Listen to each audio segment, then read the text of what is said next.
Hi, do you ever go out and buy yourself some makeup, come home all excited, only to put it on and think, you know what, this is really not working for me? My name's Trisha and I'm founder and MD of Look Fabulous Forever, and we have a range of makeup specifically formulated for older faces, eyes and lips. I'm joined in this video by Amanda, who's a professional makeup artist, and by Anne, who's a Gransnetter from Tunbridge, who's 68 years old. And what we want to do in this video is give you some top tips so that you know exactly what to buy and also how to apply it to your face. I really hope you enjoy it. We're going to start with a primer on Anne, and if you don't know about primers, then they are absolutely brilliant when you're older. What a primer does, it actually helps you to keep your makeup in place for longer. It fills any fine lines or open pores that you might have on your face. And what Amanda has done, she's mixed in a little bit of colour correcting primer, because as you can see, Anne has quite flushed and reddened skin, which is not unusual, but you can do wonders with primers just to correct that. So working it in with a brush and allowing it to dry. Just to be clear, this is not the same as a moisturiser. Moisturiser first, and then primers go on top of your moisturiser. So now Amanda is going to apply a foundation, a base. And what is important with a base, and the tip that I can give you for this, is to choose one that has enough coverage to even the skin tone and to unify the effect on your skin. An older skin is often quite uneven in terms of skin tone. So in order to create a better finished effect, you're just evening out the skin tone. So you can see that what Amanda's doing here, she's using a brush. And again, if you don't use brushes, I could urge you to try, because you get so much better finish with a brush than with your fingers. So again, you can see what Amanda's doing here. She's buffing the product into the skin, making sure that it's properly absorbed. And the effect is pretty instantaneous, really.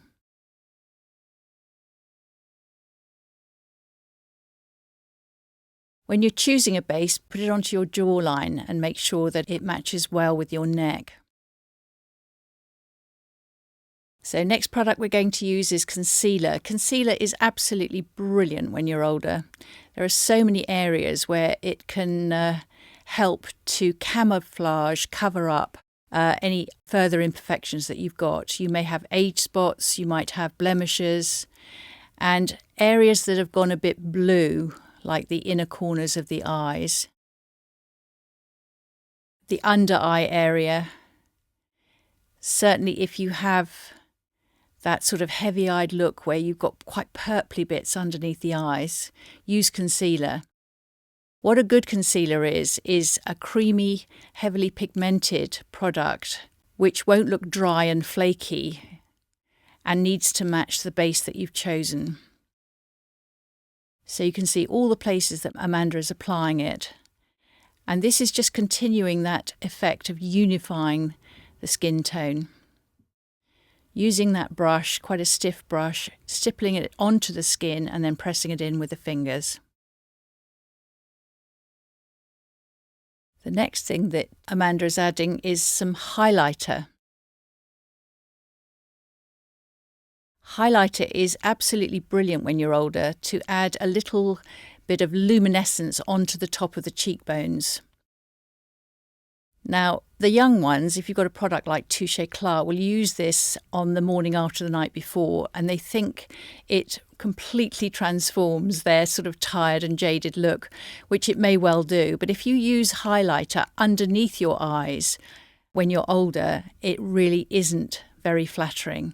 So you can see that where Amanda is using this, just in that part between the eyes and then on the top of the cheekbones.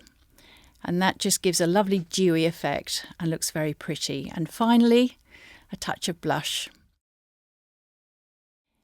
We're using a peachy pinky blush on Anne, and it's a cream to powder formulation. This is perfect on an older face. If you use a powder blush, it can sit in any lines or wrinkles that you've got, but use a creamy textured blush. The whole face is brought to life in a really pretty way, and you can see that where Amanda is putting it is onto the cheekbones and then slightly underneath.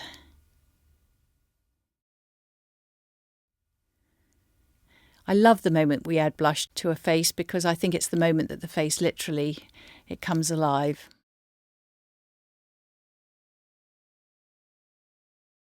And just a final touch, if you want to, use a bronzer.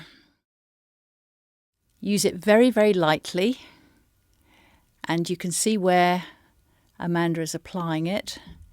And this can have a slight contouring effect, and it just warms the face up a little bit. Keep it nice and light. Use a nice fat brush,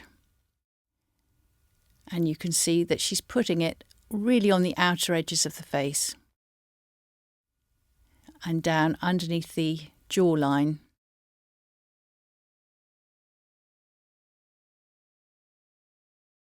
So there we have it. A lovely makeup, and we're now going to complete the look by doing Anne's eyes and her lips, and then we're going to show you a photograph at the end and a contrast between how Anne looked without the makeup and how she looks now that she's got it applied.